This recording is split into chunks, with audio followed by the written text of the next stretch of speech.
What have I become? Knee-deep in blood and bone, the stench clinging like grave dust to my skin. What a ghoulish life I have created.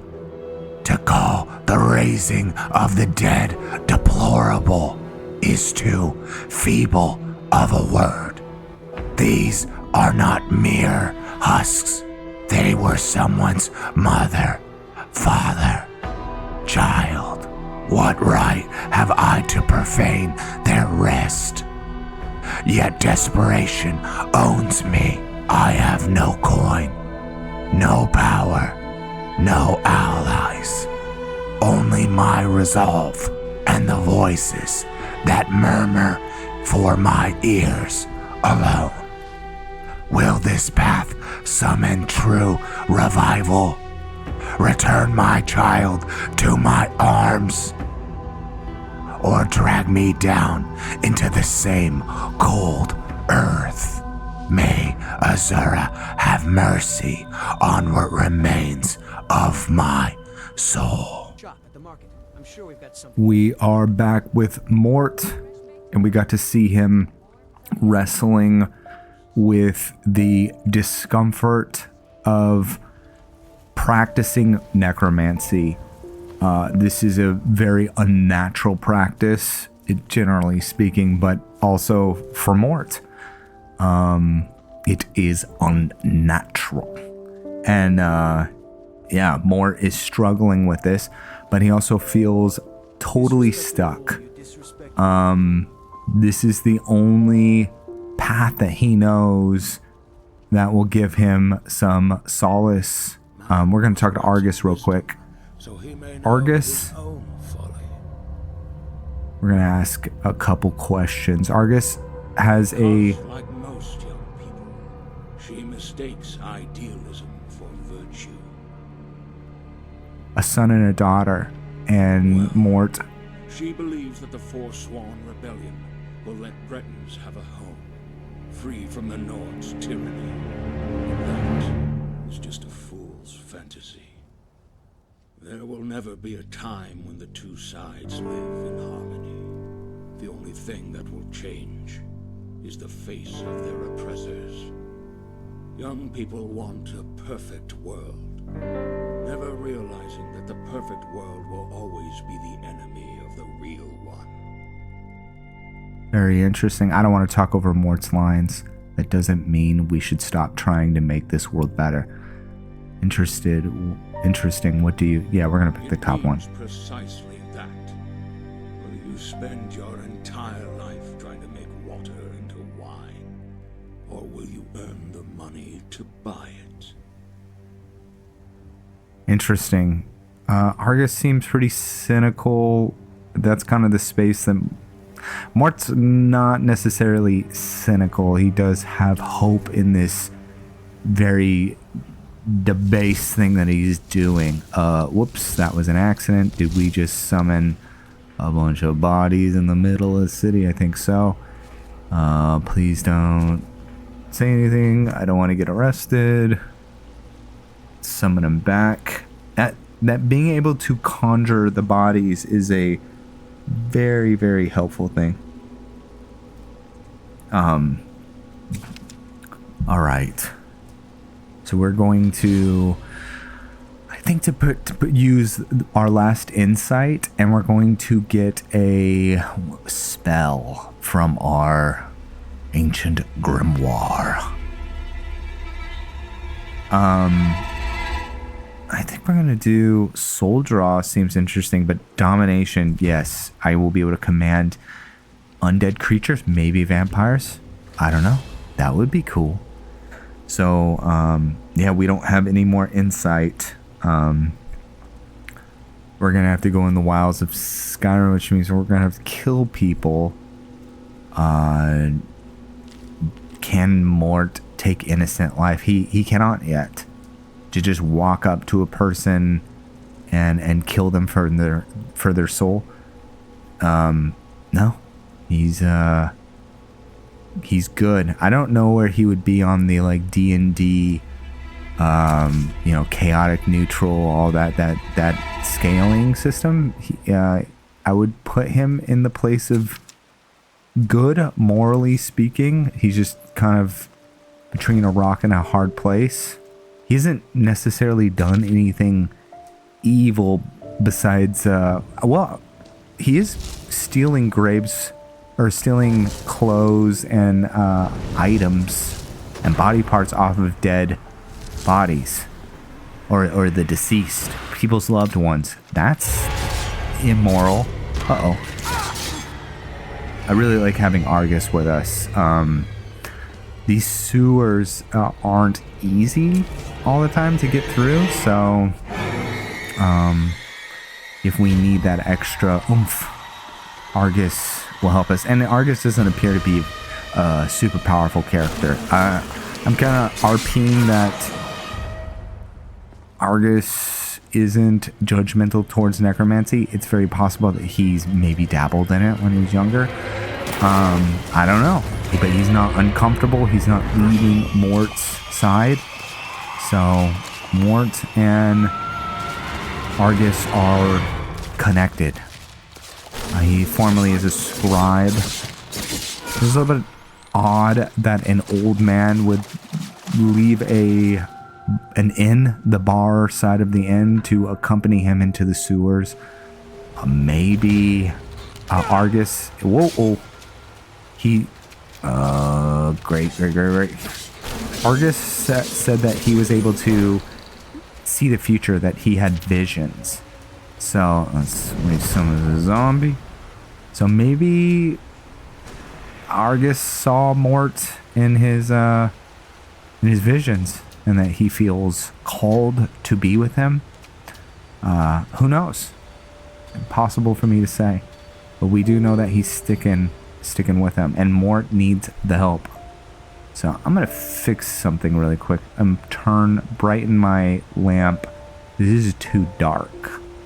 There we go. Choose wide. Yes, much better. All right, get food. All right, so is this a place where we theoretically could procure body parts and stuff like that? I mean, this is me gaming a little, not metagaming, but me as a player taking note. All right, well, we could get body parts and stuff for the Necromancer character, but Mort wouldn't do that. He wouldn't just kill these people. That is the issue.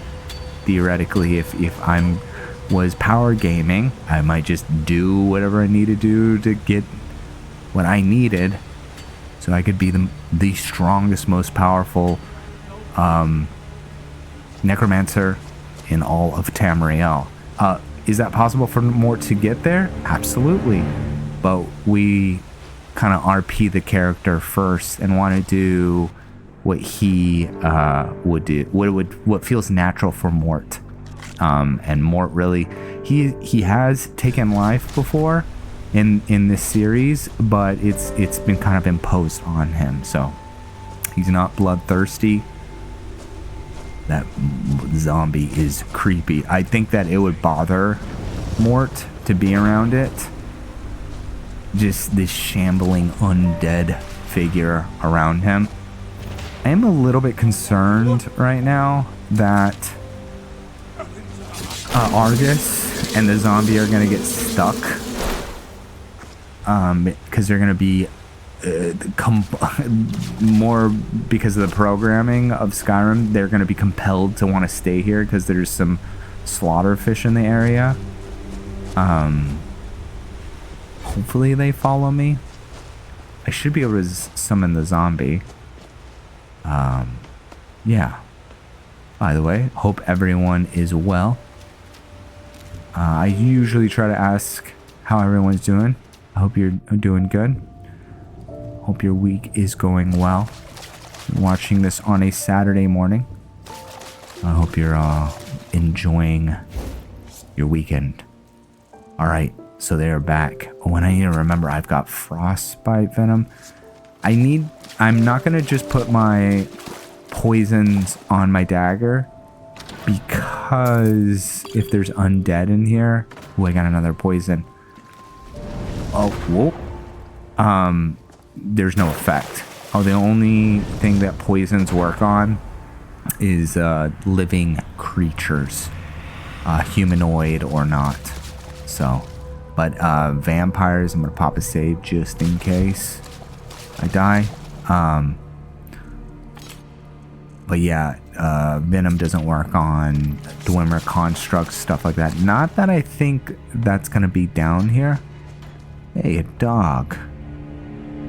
By the way, thank you all for helping me with audio issues. I'm still work in progress on that, but I pumped up the volume on the Skyrim end quite a bit. So, and then try to kind of mix the volume for the music a little bit. So, yeah. So I appreciate all the feedback you guys gave me in the last episode. We're going to take all of this. So Mort is moving to where he feels the voices are pulling him, calling him. How does this work? It's complicated. He just has this draw to this area that I want to say like it almost feels holy to him.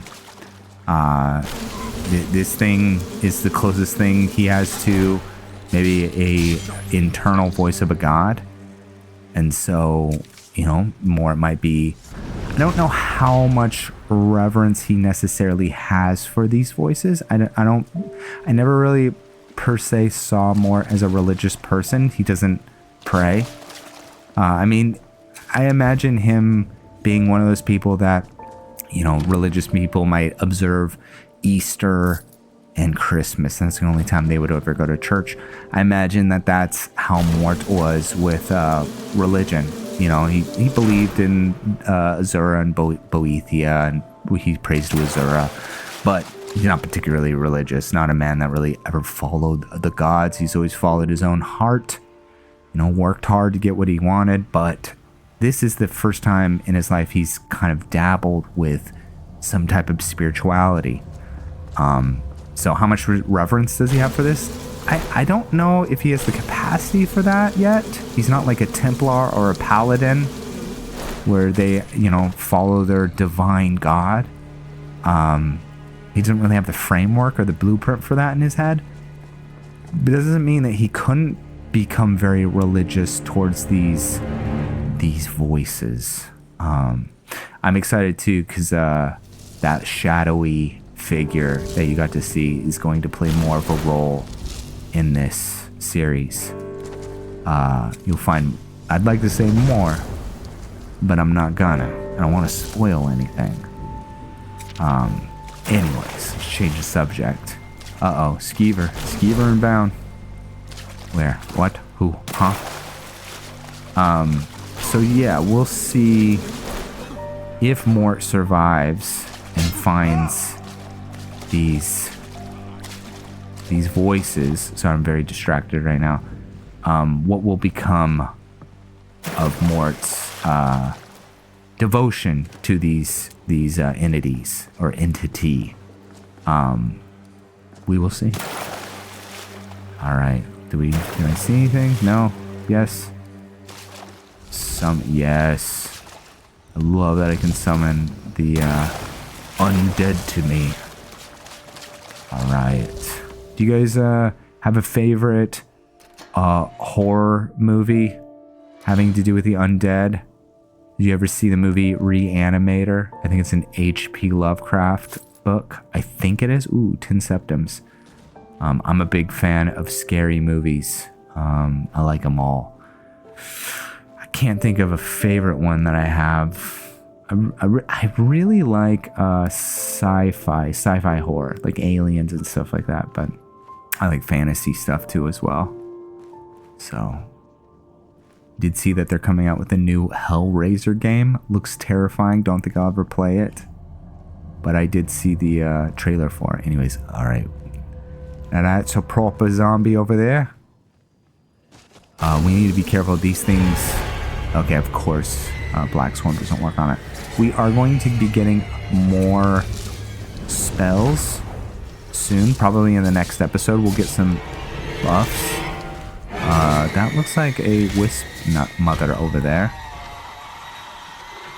If he can get to that god, or whatever it is, the whispering voices, he'll be getting some good buffs from his patron entity. Dude, that thing looks terrifying. I need to remember this. Maybe, I can use that. Some Mort flesh.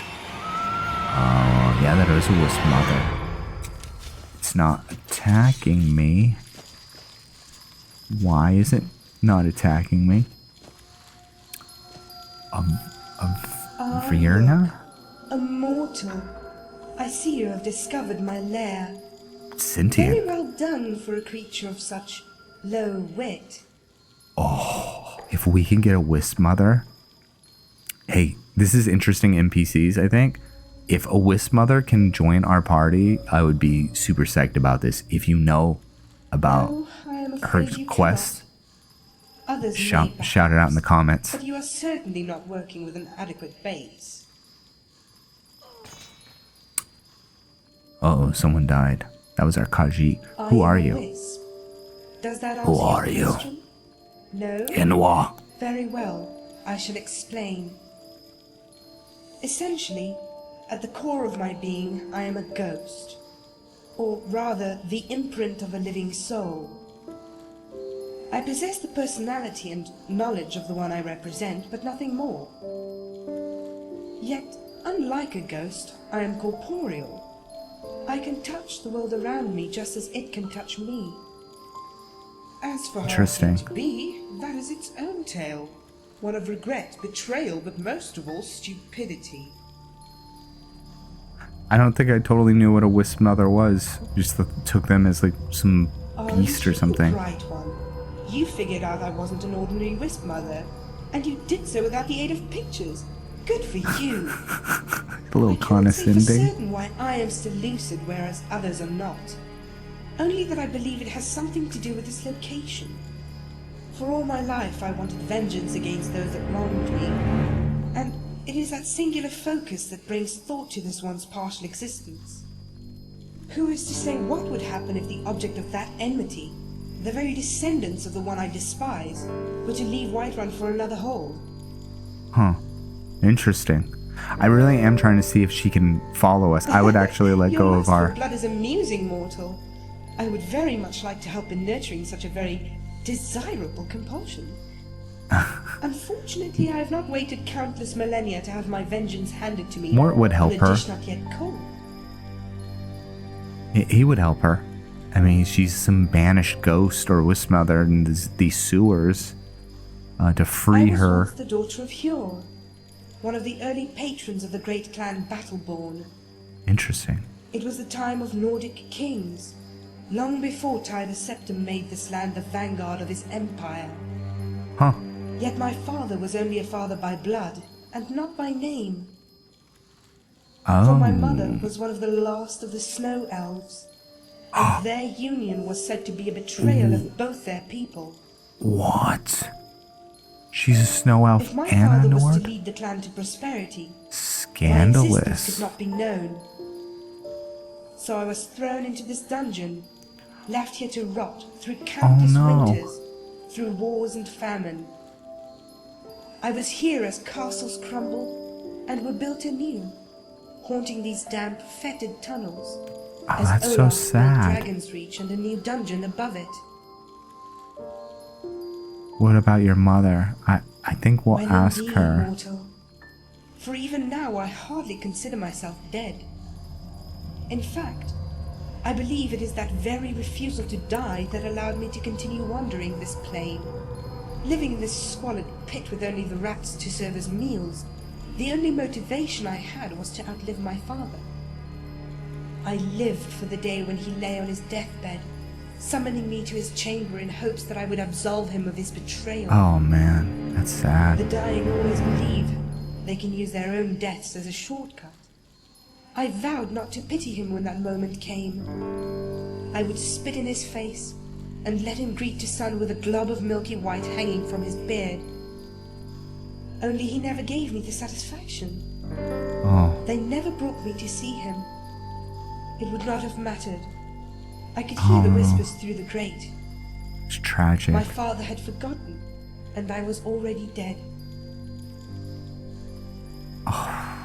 This is rough. I think the Battleborn clan still lives today and is quite So I heard. prosperous. There are no shortage of rumors that I'm privy to in this foul sewer. I wonder, as Ulfric plots the demise of the Greymanes, if he even knows his son is in love with one. I also hear they are Legion pets, loyal to an empire led not by a dragon king, mind you, but high elves. What sweet irony. It brings me no shortage of joy to know my father's namesakes now defile his memory in this fashion. Yeah, that's great. I'm glad she enjoys that, because I do as well.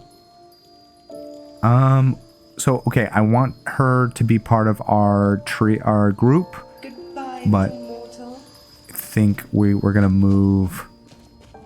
Okay, I think we're basically here. Yes, this is the room. So we are gonna call this a short episode, because the next episode we are going to head into the room of whispers.